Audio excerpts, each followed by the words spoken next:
তোমরা সবাই চলে আসলাম আজকে আবার একটা ভিডিও নিয়ে। আর তোমরা ভাবছো তো এখানে আমরা কোথায় যাচ্ছি বা এটা কি, পুরো ভিডিওটা দেখতে থাকো বুঝতে পারবে। আমরা চলে যাচ্ছিলাম দিদির বাড়িতে, তার জন্য ভাবলাম গেলে তো আবার না খাইয়ে ছাড়বে না, তা আমরাই তার থেকে ভালো মাংস নিয়ে যাই। দিদি অবশ্য পরে টাকা দিয়ে দিয়েছিল।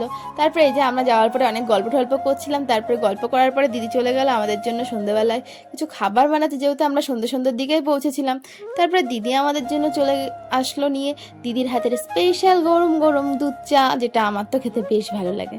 তারপরে দিদির বাড়ি গেলে খাওয়া শেষ হয় না, তারপর একটার পর একটা নিয়ে আসতে থাকে। তারপরে এই যে গল্প করছিলাম, যেহেতু মাংস নিয়ে গেছিলাম সেটা আবার দিদি রান্না করতে চলে গেল, আর আমাদের দিয়ে গেল হাতে ডিম টোস্ট, যেটা আমি আর সন্তু খেতে খেতে অনেক গল্প করছিলাম। আর গেলে দিদির মেয়ের সাথে অনেক গল্প থাকে। আর রান্নাটা দিদি করলো, নামটা নিয়েছি কিন্তু আমি, সেটা দেখতে থাকো। এই মাংসটা আমি বানিয়েছি, কালারটা কত সুন্দর না। মাংসটুকুতে খেয়ে বলিস কেমন হয়েছে আমার হাতের রান্না।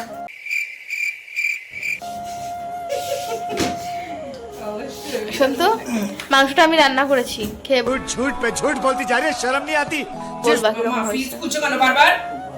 আমার হাতের রান্না সন্তু ভালো খায়, সত্যি ভালো খায়, তাই না সন্তু?